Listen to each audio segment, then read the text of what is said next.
Hello, everyone. This is Whitney Will from Starhearth Astrology, and I am here today with my colleague and fellow astrologer, Mallory Henniger of Sprouting Stars.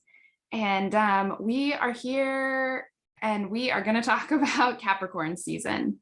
Capricorn season begins when the sun enters Capricorn on December 21st, and it is so full. But before we get into that, I want to thank Mallory for being here. And Mallory, if you wouldn't mind kind of introducing yourself, your work, tell us a little bit about your background with astrology. Yeah, sure. So yeah, I'm Mallory from Sprouting Stars. You can find me at sproutingstars.com. And yeah, I mostly use Hellenistic and traditional techniques. And I've been studying astrology for, I don't know, a while now. And it's always kind of been a part of my life. But basically, I recently finished a PhD program in religious studies. Congratulations. And thank you. And after that, I sort of knew I really wanted to kind of connect with people on a more personal level than I was before. And so astrology really has been a great outlet for that. So yeah, that's where I'm at with my astrology journey so far. Awesome. So excited to be here. Yeah. Yeah, thank you. Yeah, I totally get that. I think one of the most wonderful things about practicing astrology is getting to participate in people's lives. Yeah, hopefully in a helpful, insightful way. Hopefully, yes. Yeah. Yeah. So yeah, let's just jump right in because Capricorn season, I feel like this year is so Capricornian in that it's connecting so many of these kind of big themes, kind of larger than life themes. And really is just kind of like the wheel of fortune turns at Capricorn season with with some of that stuff. So let's talk about that. So something that begins kind of just a couple days before Capricorn season, but will last through the whole thing, and that I think really colors it, is Venus's retrograde through Absolutely. Capricorn. Yeah. So how have you been thinking about it? Have you had stuff come up? Like, how would you kind of explain that to our listeners? Yeah. So I think, so Venus has just made her first conjunction with Pluto this weekend, right? And that we'll get that second conjunction again later in Capricorn season. Plus we have the Venus retrograde and we have the Venus conjunct the sun. All of these themes to me, I think, are doubling up, tripling up on this underworld theme, right? Venus being in Saturn sign as well. So it's really, she's a cold and dry Venus. She's moving slowly. She's taking her time, right? So Venus normally is more of a moist sign who is bringing people together, and that moistness is toned down quite a bit as she's retrograding in Capricorn.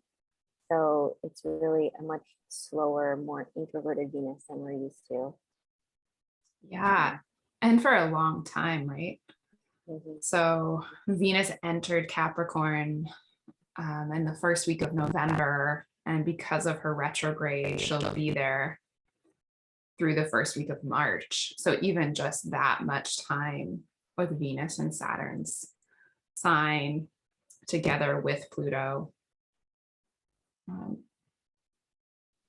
Yeah, some, kind of digesting cold Saturnian truths.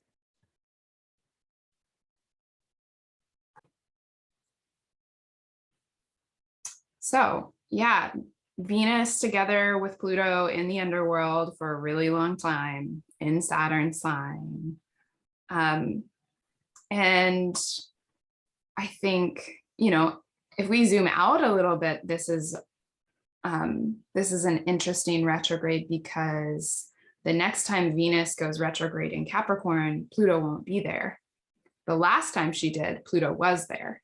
But Pluto will enter Aquarius in 2023. So this is kind of like, we've got Pluto as the depth charge right now at the tail end of Capricorn involved in this retrograde. How do you kind of relate to Venus retrogrades? How have you experienced them in the past? What do you think people can kind of expect from them? Or I think with Venus retrograde, if we take Venus as the magnetic principle, mm-hmm. when we're thinking about Venus as a magnet, we're always thinking about what she draws in. But I think retrogrades can offer a really important time to think about what are we repelling. That's the other side of magnetism, right? So what are the things that we are repelling? Do we want to be repelling them? And is it important to be repelling them? And or are there things that we're repelling that maybe we need? Right.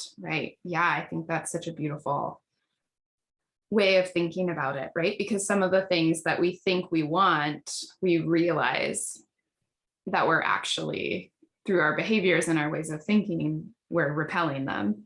And so we can kind of reflect on that. And then also, right, that we're attracting stuff that we don't want, and being able to kind of cut cords and shed those a little bit more during Venus retrograde. I find too, there's a kind of anhedonic quality to right before Venus retrograde. Like I find it's more difficult to kind of experience pleasure, even if it's just, like and enjoying food a lot, or like, I kind of feel like isolated from those things because Venus as the evening star has kind of spiritualized herself out of earthly pleasures. And that as part of her retrograde journey is about kind of coming back, remembering that while we're on this earth, we are, there's a lot to be learned in participation with earthly things and kind of renewing our sense of engagement with more worldly things. Yeah, Venus bringing in the sweetness in the different ways that we can experience sweetness, like in the body or in the nervous or in a more spiritual sense as well. Yeah. And I'm just so grateful in terms of like the cycles of the planets that we get to participate with them at, well, obviously not the outer planets, but the inner planets, that we get to kind of, we know them, we go through so many cycles with them that we see them in their youth and then through their maturational process. And then, and that the cycles within ourselves often correlate with those. And so I really love the kind of, balsamic Venus that we are about to encounter, making meaning and letting things go. And then I love Venus reemerging as kind of like in love with life again. Yeah, this is such like a crone version of Venus. She's in Saturn sign. She's evening star. She's retrograde. It's all these things. It's this slowness, and there is a sweetness in that too. And it can be kind of maybe a nostalgia even, but yeah. And I think the sweetness of slowness is kind of like a magical mantra for the sign of Capricorn. Anyway, because I think Capricorn moves slowly, whether you're rushing or taking it slow, right? Like I think of like Saturn ruling Capricorn as the Lord of time, and right, Saturn is going to rule the stuff that takes a long time to build and a long time to pull down, right? The discipline within ourselves, but also the institutions of our world that seem unassailable. And yet the way that we kind of get to Saturn is in this like much more lunar space of by doing things every day or not doing them every day or just chipping away a little bit. And the way that like, right, lunar time accumulates into Saturnian time, but you have to really kind of make a spiritual practice of slowness to get to those Capricornian results. Mm-hmm. Yeah, yeah. As a native Capricorn, yeah. Yeah. Yeah, almost. I mean, I am like a magnet for Capricorn moons. I Mhm. know just everyone close to me has a Capricorn moon. When I meet people and I immediately become friends with them, it's usually they have Capricorn moons. And I think that there's something about that with Capricorn moons really having this sincere engagement with life and like not going to phone it in. Like they take life seriously, sometimes too seriously, which I feel like I lean into as well. But yeah, there's this kind of like, I'm just going to keep showing up. Mm-hmm. Yeah, yeah. It's and it can be difficult because it's the sort of things that you have to put a lot of effort in to do every day, right? To keep the routines up and be there and do the thing. And at the same time, it's the sort of things that other people don't recognize. I think that can be the Capricorn natives kind of experiences. Why doesn't anyone see all this effort I've put in? Why doesn't anyone see how hard I'm trying? You know, Yeah. but yeah. Mm-hmm. Yeah, my Virgo moon can definitely empathize with that Mm-hmm. as well, of like, can't you see how much I'm worrying about this? Mm-hmm. I haven't even got to really doing anything about it, but I am worrying with all of my effort and energy. Okay, so we've got this Venus retrograde kind of going on in the background. And we'll kind of get to specific points when we break down the transits. We also have, this is kind of, yeah. Then we have the third Saturn-Uranus square kind of happening not even a week after Venus goes retrograde. And that, I mean, I really feel like that the Saturn-Uranus square was the headline of 2021. So many people have said so many things about it. I think a lot of personally, especially if it's hitting personal planets, our journeys with it and our understanding of what that square means for us has transformed over the past year. So I would love to hear kind of your thoughts on the kind of narrative arc of the Saturn Uranus square and how your understanding of it has developed. Yeah, I mean, I think that it's really going to be like how we remember this year is really punctuated by the Saturn Uranus, the tension between right structure and innovation, and what is structure and what's innovation, and what do we hold on to and what do we let go of, and how do we move forward, right? And it's all felt so stuck, right, like in a square. And but at the same time, yeah, I mean, I've had it interacting with some of my personal planets, Jupiter, and it's been yeah, really eye-opening ideas that have sort of like rocked my world and my experience of myself. And I think that's really kind of what's been going on collectively as well, right? Is we're chipping away at some of these structures. And yeah, I mean, Uranus is never comfortable. Yeah, so yeah, the lightning bolt of Uranus has really brought things to light and brought a lot of continued to bring division, I think, as well. Yeah, and unfortunately, right, I mean, this is the final exact hit of that square that kind of carries us out of 2021 and into 2022. There's no more exact squares, but they get very close to it again in 2022. So it's kind of like, yeah, there's the tension won't dissipate kind of as fast, even though this is the last time maybe the trigger gets pulled. So we had, right, 3 squares, one at 7 degrees of Aquarius and Taurus and mid-February of 2021, one at 13 of their respective signs in June, and then this final one happens right at 11.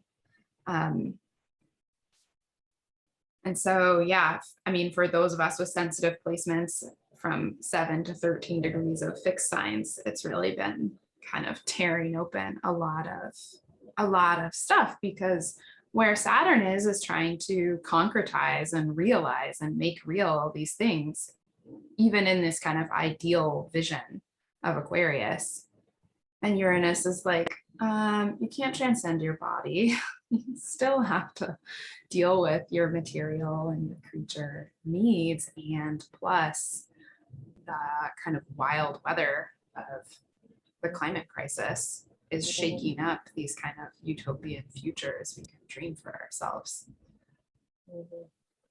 So I personally am heading into Christmas week worried about weather. Yeah. Yeah, with Venus, Pluto happening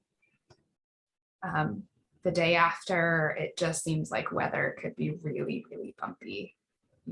My family, we are not traveling. No one is traveling to us. Not out of this kind of like fear, but just as we don't need to, so we're just not going to. Yeah, I think that's a good prediction for sure. Is yeah, unpredictability, predict the unpredictable.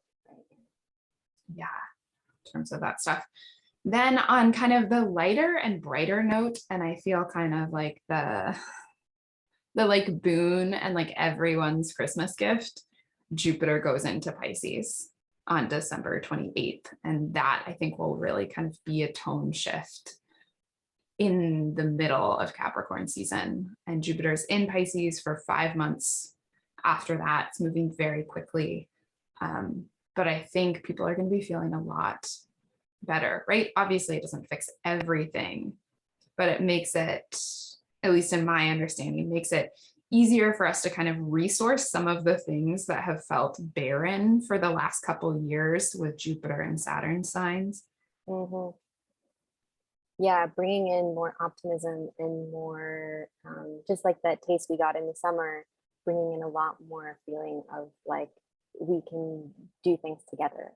We don't have to be kind of working solemnly alone. Yeah. And I think what you're saying about Capricorn season and the Venus retrograde having that cold dryness, getting a little bit of Pisces juiciness. Yeah, I've been seeing a lot of kind of Pisces and Sag heavy people coming to me. And I think some of that is, we're recording this in Sagittarius season, and it's a lot of Sag birthdays. And so, right, that's on people, that's one of the reasons why people get readings, but it's like assuring them that things are moving forward again, kind of. Yeah, I worry a little bit about once Jupiter leaves Aquarius and then Saturn's all alone in Aquarius. Yeah. I think Jupiter does help soften the blow of some Saturn things while he's in there with him. But on the other hand, it's like we really need some of that like heart space Jupiter rather than the head space Jupiter. Yeah. Yeah, you're right. Yeah, as an Aquarius rising, I'm happier with Jupiter there with Saturn, but also very happy for Jupiter to enter my second house and kind of connect me back to a kind of spiritually resourced place. Yeah. Where does that fall in your chart? I have Aquarius 4th house. So Jupiter moving into the 5th. I'm hoping for some creativity and get going on some projects I've been like, percolating. Cool. And then, oh my gosh, so many big things. Then we have the nodes move. And so there's a couple different dates for that, depending on which nodes astrologers are using, but both of those dates fall in Capricorn season. So whether you use the mean nodes and they're switching on December 22nd, or the true nodes and they switch on January 18th, those kind of frame it. So we already had our first eclipse in Scorpio and Taurus that happened on November 19th, but the nodes were still in Gemini and Sag.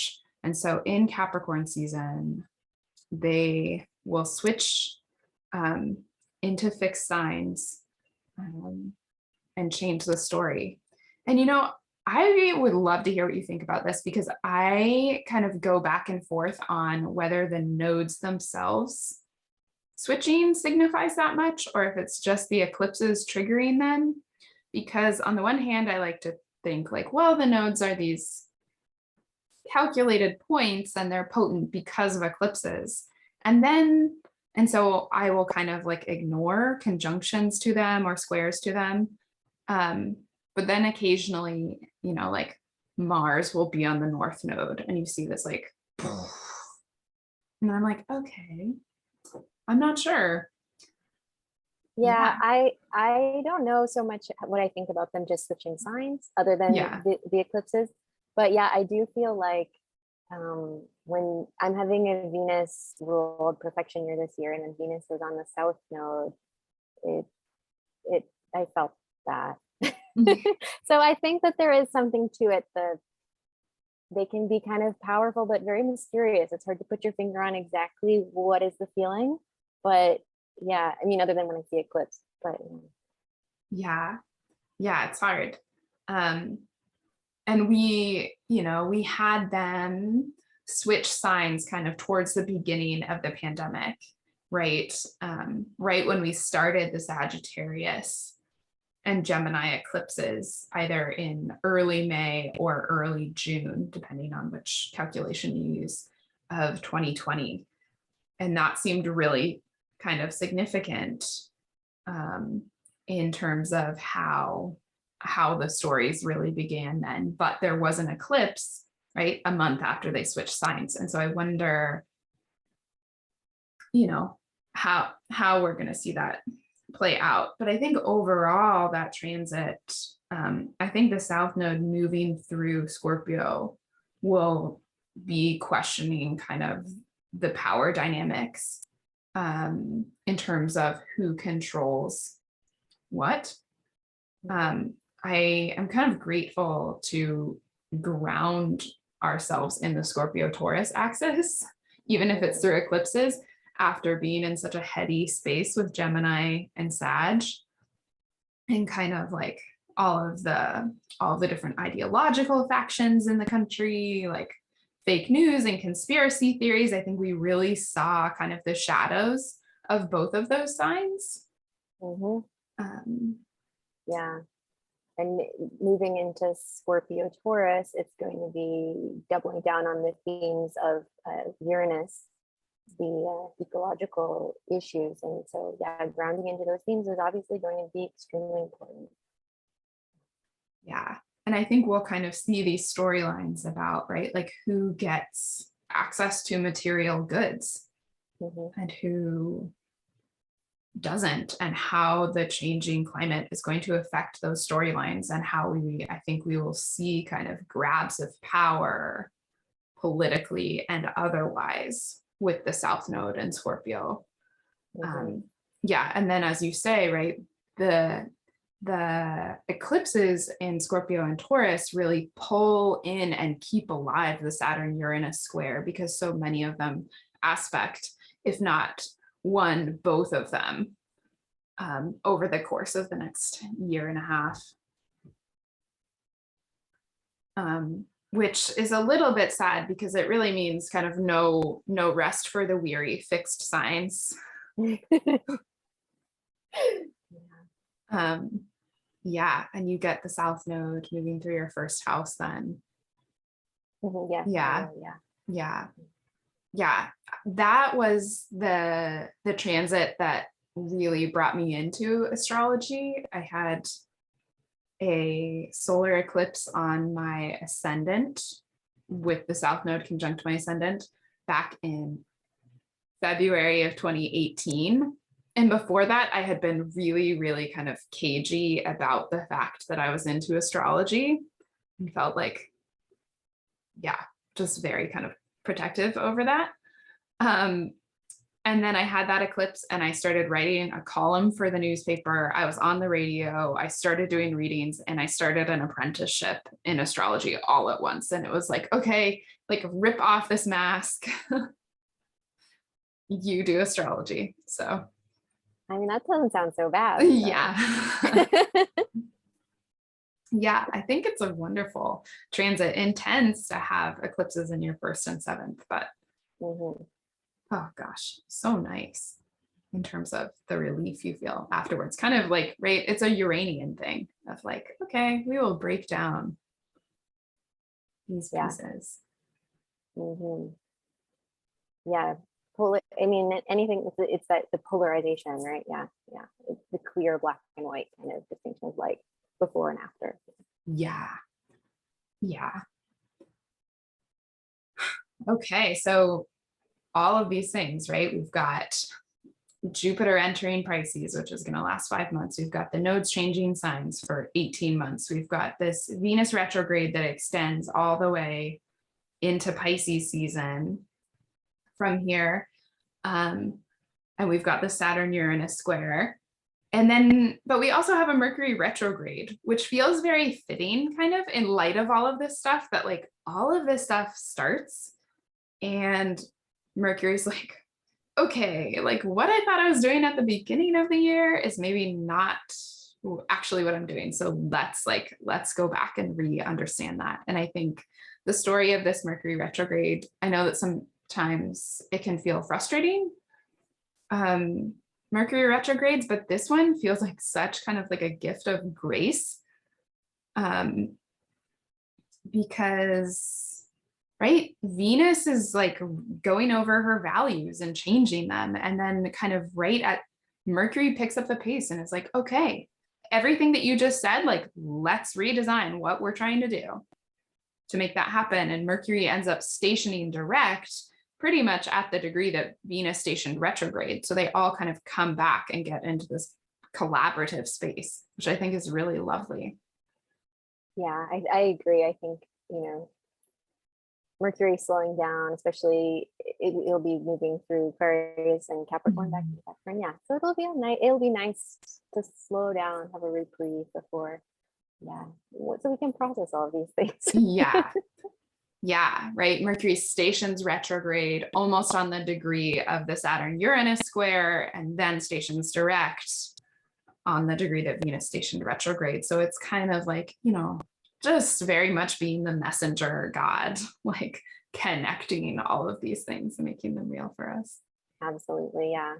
I mean, Mercury, of course, he can run in between the worlds, and so Venus as a personal planet and Uranus having this, more far away distant quality. It's going to help us kind of tie these two worlds together. Bring the upper and the heady and the body closer together. Yeah, I think that will be good. Okay, well, now we'll jump in and just go transit by transit. Like I said, this Capricorn season feels very Capricornian in that it's a lot of big things and it's not a terrible amount of little things. It's kind of like the big transits are the big transits, and there's a few here and there, but nothing compared to, I feel like, what like October and November were like in terms of like, every week being like a whole adventure. So we start off, the sun goes into Capricorn on December 21st. Venus is just stationed retrograde 2 days before. And I feel like, we've kind of talked about the Capricorn archetype a fair amount already. I think, right, in terms of personal interpretations, the solar part of our life enters the Capricornian space. And so knowing where Capricorn falls in your chart is kind of, it's going to be highlighted in so many ways by this Venus retrograde and this Mercury retrograde. And the sun kind of brings us into focus on that place. And then that week, has a lot of big punctuation points in terms of the Saturn square Uranus happening on Christmas Eve, and Venus conjunct Pluto, her second exact conjunction, happening on Christmas Day. Yeah. I wish everyone well for Christmas. Yeah, I mean, this Venus conjunct Pluto, this time so far, I'm feeling like this pressure in relationship. Like I just want to like curl up and hide. Like every interaction feels like it's got this pressure behind it. So I think, kind of breathing through that feeling, and because it's going to return, and the retrograde Venus will be retrograde this time, so it's going to feel intense, I think. Yeah, and I think, even leading all the way up to it. So we're recording this on December 13th, and Venus just had her first exact conjunction with Pluto on the 11th. Because she's moving so slowly, she doesn't really get out of orb from the conjunction. So it's like, yeah, I think it's that like slow breathing, but yet she doesn't escape it until she retrogrades back out of it. But then of course she has to go through it again later. But that's for Aquarius season. Yeah. So, I mean, with Saturn square Uranus, you have this kind of, I mean, that's a great interaction for some people's families, right? It's like the tradition versus the, like, I want to do this thing kind of tension. And then you've got these super intense familial dynamics, right? With Venus conjunct Pluto. So, you really have to be gentle with yourself this holiday season, I'm worried myself. Yeah. I think anything you can do to kind of tone down the pressure, because the pressure will be there and it will be so easy for it to kind of snowball. It's just so funny. I'm picturing people like going through like opening presents under Venus conjunct Pluto, which is like, has this, I think of that as a really kind of consumption oriented aspect of like being swallowed whole by your desires. Or thinking, what is the secret message someone's trying to send me with this present? Don't go that route.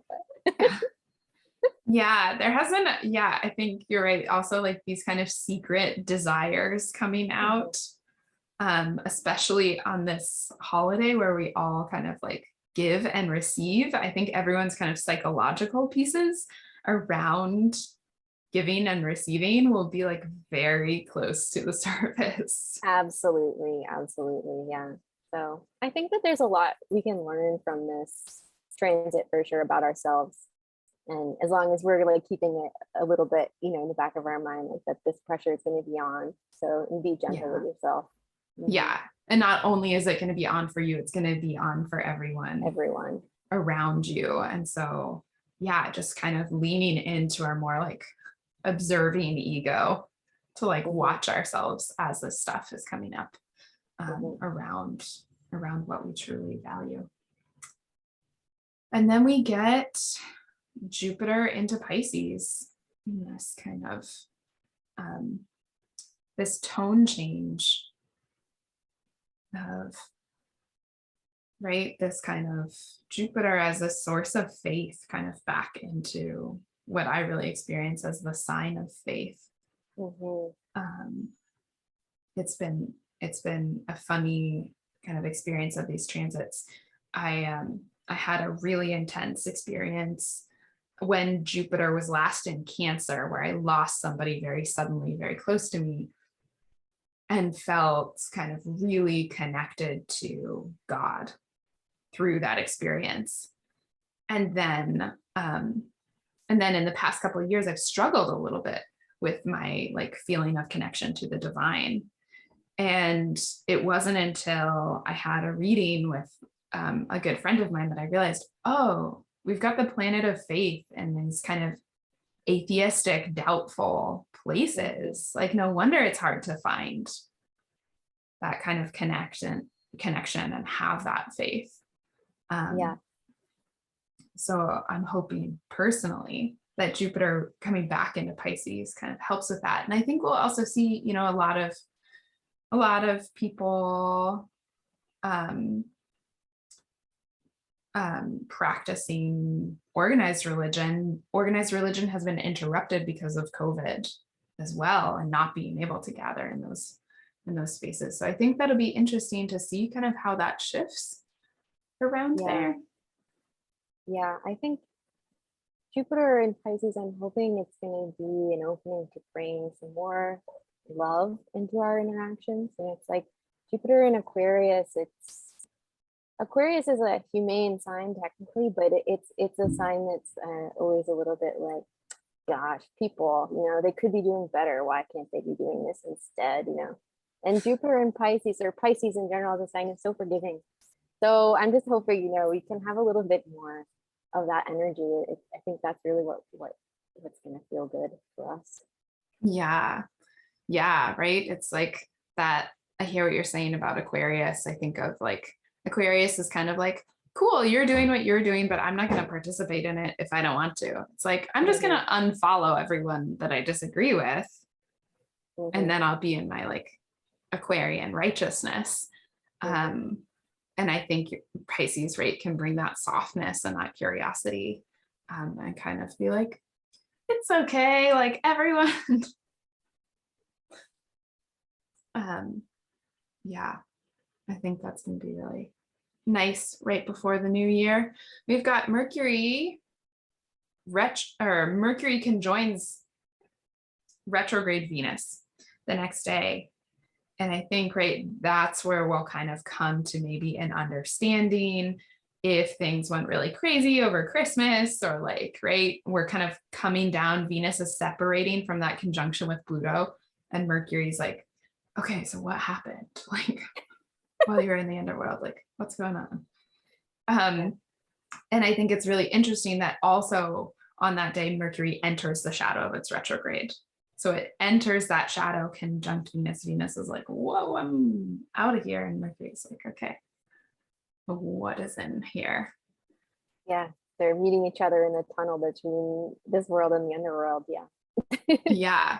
And then the next day, Mercury conjoins Pluto, which happens every year, but just once a year. But this year, it's going to happen 3 times as part of Mercury's retrograde. So we kind of get that first one, that introduction to how this Mercury retrograde ties in with the Venus retrograde and Venus's relationship with Pluto. It's kind of like, right? And these are all things happening like right before New Year's Eve. It's just like, it is a potent portal between years this last week of the year. Yes, definitely a time to be writing a lot down, journaling. Yeah, and Mercury is going to help you do it, right? Mercury conjunct Pluto sometimes either has nothing to say at all, or is going to just be this like fountain of words. And then we have the new year, and kind of first thing, I thought this was really beautiful too, having a new moon on January 2nd, and this new moon that brings us into the new year. Mercury enters Aquarius. We've got a Capricorn new moon that's, it's not like harrowing. And I do kind of separate videos to talk about each of the moons. But this one, it's in a trine to Uranus. And so it's just kind of like helping us figure out how we're going to integrate some new life and realizations and movements into this space. It's like, doesn't seem like it's not that tricky. Yeah. I mean, yeah, it doesn't seem so rough. The moon in Capricorn, of course, is always a little sticky, but Right. But It's not like a cuddly new moon. no, but she can give you some good practical ways to kind of bring in this Uranus business for sure. Yeah. Mercury enters Aquarius, so we're in this kind of new territory. Mercury is kind of looking for more innovative solutions, I think, than it does in Capricorn. Of course, it's in the shadow of its retrograde still, so we've got that there, but that also kind of feels like a breath of air, a breath of clarity. We don't have too many planets in air signs at this point, so that's nice. And then we have the kind of midpoint of the Venus retrograde on January 8th, where Venus conjoins the sun. And so, right, that part of the retrograde has to do with kind of the purification of Venus. How do you think of Cazimi's? Yeah, so it's right, symbolizing her purification and her rebirth. So like we were talking about how she's a really old crone style Venus. After this Cazimi, she gets reborn new, fresh, right? So I think it'll be a interesting time for sure. It has it's again that underworld theme coming up. Yeah. And we won't see her, right? So we get this kind of Cazimi, she's born, but she's still under the beams of the sun. So we still don't see her for a while. And I think that's kind of like, right? Babies are born and it's very exciting, and it takes a while to kind of learn who they are. And so it's not like, she's still a retrograde. She's been usually through the hardest part of that, right? Like, I don't know. With Mercury retrogrades, usually the week and a half or 2 weeks before the Cazimi is the part more when things are kind of falling apart and disintegrating. And then at this point, you might receive like a boon or a realization or some kind of knowledge of, okay, this is what I really care about. And I think it was Austin Coppock who talked about, right, when Mercury and Venus, when they make it to the half point of their retrogrades, they're halfway through the forest, which means like, they're coming out the other side, but they still have to go halfway through the forest. They know where they're headed, but they still have to get through the second half of the forest. So it's kind of like this moment of realization or clarity in the midst of the underworld journey that she still has to come out of. Yeah, and then from there, right, she can rebuild. Like, what is it that I value, that I want to keep, that I want to bring back with me out? What can I let go of, and what do I bring with me? Yeah. And then we have a few days later, Mars square Neptune, which I think, right, up to this point, we haven't talked about Mars. Mars has kind of been like, just this happy heretic moving through Sag. And runs into Neptune, which I feel like is kind of this question mark, right? If Venus is going to really bring us into relationship with stuff, Mars really goes the distance to kind of connect us with it and takes action about that. And Mars like hits Neptune and it's like, sometimes that's confusing. Sometimes that is, creates a lot of like zealousness, in the sense of like the fantasy of what we desire gets completely overblown. And now, right, with Neptune and Pisces and Mars and Sag, their ruler Jupiter is in a much better condition to be like, yeah, whatever you try is gonna work. So big dreams. Yeah. Right, Mars is like, okay, I'm going to go fix everything now that I understand what it is I truly value. Like, here I come. And then Mercury kind of pulls the rug out from under everyone and goes retrograde on the 14th. And that retrograde, that station happens square Uranus, which makes me feel like it's not so much maybe the conscious, like, oh, this is what I'm going to go back to. But something really grabs our attention. It's kind of a rough entry into a Mercury retrograde. Yeah, we were happily going along. Then we station retrograde, square Uranus, and oh my God, everything I thought, maybe I need to rethink that. You know, like the hard rethink instead of the kind of softer rethink that we're Yeah, I was planning on rebuilding my website during this Mercury retrograde, and that is making me feel like either something's going to happen that maybe I don't get to do that, or like I'm going to need to rebuild my website because the whole hosting of my website will have like, something will happen with that. Yeah, it's hard to know with Uranus. Yes. Yep. My like Virgoan self is like, oh, I can do Mercury retrogrades. I'm just gonna plan them out. We'll see. The sun conjoins Pluto right after that, and I almost feel like, right, those things all kind of happening together, right? We've got this like few days with Mars square Neptune, Mercury in the square to Uranus, the sun conjoining Pluto. They're all kind of, it's, that's like a big reset. That is kind of a tangled mess a little bit, all building up to the full moon too.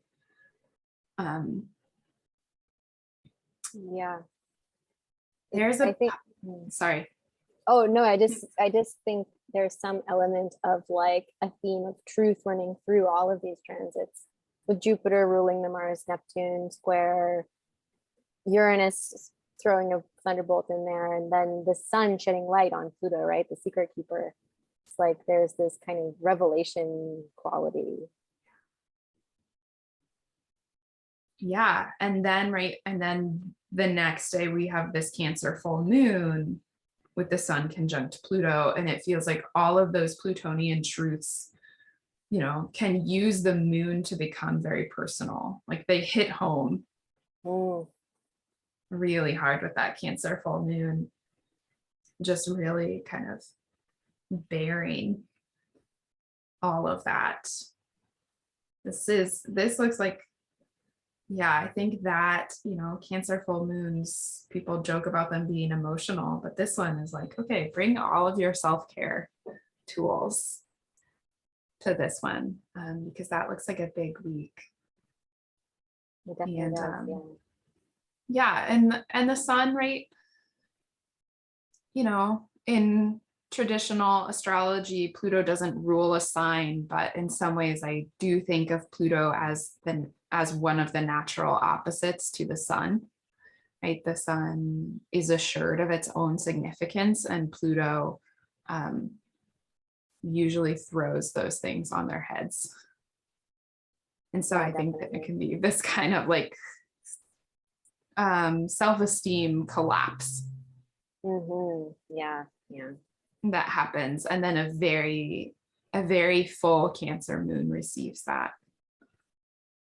I think finding something out about yourself or something you really hold dear, right?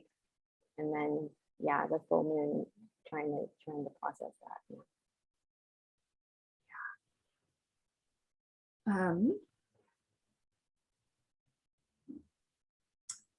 And then we have a Uranus station on top of that. So Uranus stations direct on the 18th, and the nodes change signs officially. And so we get this kind of like, as if we needed any more kind of restructure in there.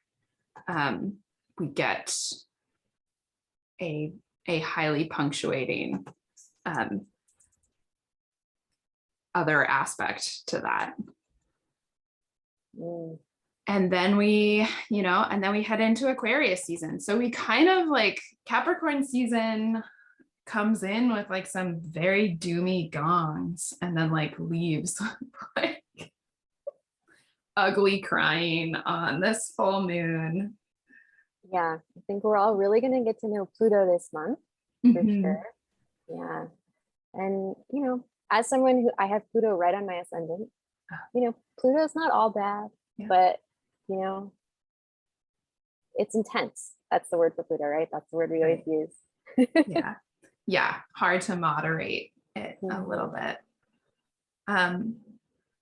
Yeah. And I think, as you said, there are some really kind of beautiful things. I think that Venus retrograde is such a beautiful kind of initiation quality, Jupiter changing signs. But if you're kind of struggling this month and it feels like 2022 is going to be your year, and then suddenly it feels very unpredictable, I think it's just about recognizing that it's all temporary and participate to the extent that you can kind of show up fully and practice a lot of self-compassion and self-care and how much you engage with things, because these are potent transits. Yeah. And, if your usual self-care kind of things aren't working, like, I think, if you usually are depending on friends and talking a lot and all that sort of thing, that might feel a little different, I think, this month. You might need some other kind of like really like self-reflective kind of alone time. Could be more useful, dependent. Yeah. That kind of, contemplative practices and meditation and a little bit of, connecting with those deeper themes and truths. And so I think, also being respectful of boundaries, right? Saturn loves those boundaries. So if you have a lot to process and you want to do it with friends, making sure that you have their explicit consent to do so before you come and disgorge Venusian, Plutonian truths. Absolutely. Because it's going to go better for you when someone can receive your vulnerability, and it's going to go better for them if they get a choice about it.